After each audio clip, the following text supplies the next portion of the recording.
করেছি, চাঁদা আমরা নিব না।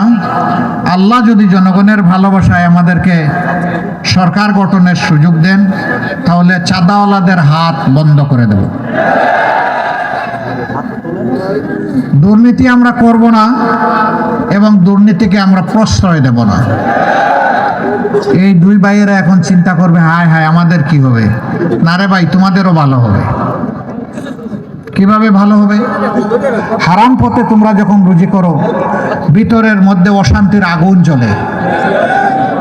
আমরা তোমাদেরকেও শান্তি দিতে চাই, আমরা 18 কোটি মানুষেরও শান্তি চাই। এই জন্য তোমাদের হাতেও হালাল রুজির কাজ আমরা তুলে দেব ইনশাআল্লাহ। ভালোবেসে আদর করে দরদের সাথে এই কাজ করব। তোমরাও বেঁচে যাবা, আমাদের মজলুম জাতিটাও বেঁচে যাবে। সেদিন তোমরা সম্মানের সাথে 10 জনের মতো বসবাস করবা, আনন্দের সাথে থাকবা, মাথা উঁচু করে চলবা। কেউ তোমাদেরকে ওরকম কোনো অভিধায় অভিযুক্ত করবে না।